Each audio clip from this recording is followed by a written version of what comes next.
السلام علیکم ناظرین، محسن ٹی وی کی سکرین، یہ چینل ہے بہترین۔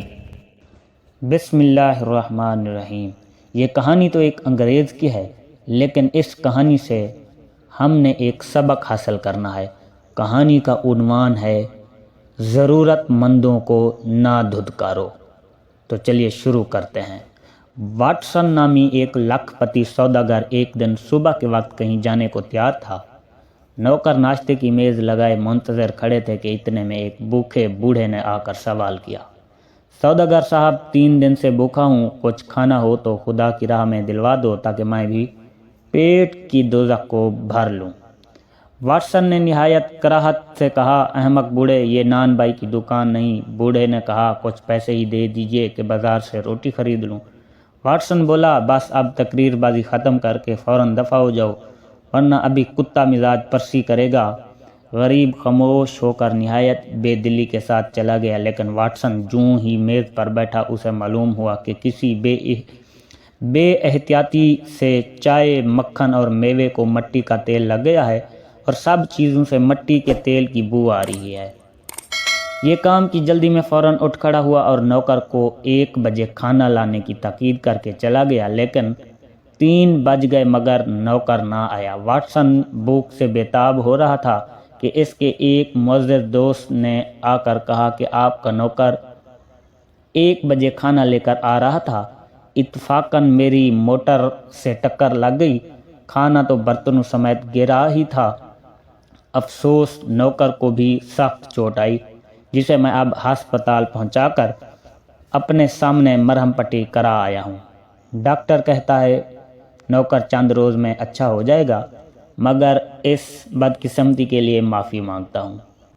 واٹسن دوست کو رخصت کر کے مکان پر آیا اور باورچی کو رات کا کھانا معمول سے قدرے پہلے تیار کرنے کا حکم دیا، مگر باورچی نے رات کو سر جھکا کر عرض کی، میں کھانا پکا کر ایک معمولی کام کے لیے کمرہ سے باہر نکلا تھا، واپس آ کر جو دیکھتا ہوں تو آپ کے کتے نے سب کھانا خراب کر دیا ہے۔ صاحب سخت جھنجھلائے، مگر اب کیا ہو سکتا تھا؟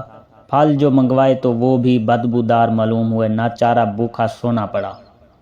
دوسرے دن صبح اٹھ کر چائے تیار ہوئی تو اس کی بھی وہی حالت پائی، اور 1 بجے کا کھانا بھی کسی وجہ سے یوں ہی برباد ہو گیا۔ آخر ان باتوں کے پے در پے واقع ہونے سے واٹسن کو خیال آیا کہ ہو نہ ہو یہ اسی بوڑھے کی بد دعا کا نتیجہ ہے۔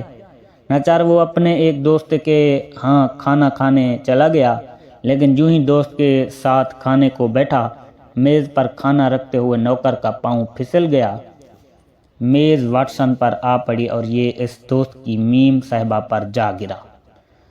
اس کے گرنے سے انہیں بھی چوٹ آئی اور کھانا بھی سب کا سب تاؤ بالا ہو گیا۔ ناچار واٹسن شرمندہ ہو کر یہ کہتا ہوا اٹھ کھڑا آیا کہ میں اپنی بد نصیبی میں تمہیں ناحق شریک نہیں کرنا چاہتا۔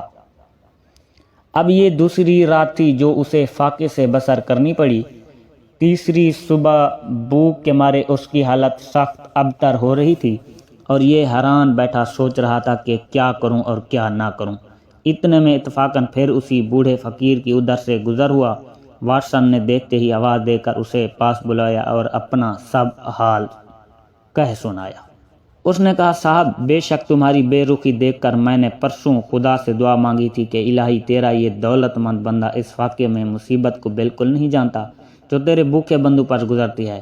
اس کے بعد مجھے تو فوراً ایک جگہ سے کچھ رقم مل گئی، مگر ادھر خدا نے تمہیں بھی اس بے پرواہی کا مزہ چکھا دیا۔ خیر اب تم چل کر میرے ساتھ کھانا کھاؤ، شاید خدا تمہارا قصور معاف کر دے۔ بوڑھے کی بات سنتے ہی لاکھ پتی بھوکا فوراً ساتھ ہو لیا اور اسی کی پرانی فقیرانہ جھونپڑی میں جا کر خوب پیٹ بھر کر بسکٹ کھائے اور چائے پینے کے بعد عہد کر لیا کہ آئندہ میں کسی فقیر کا سوال رد نہیں کروں گا۔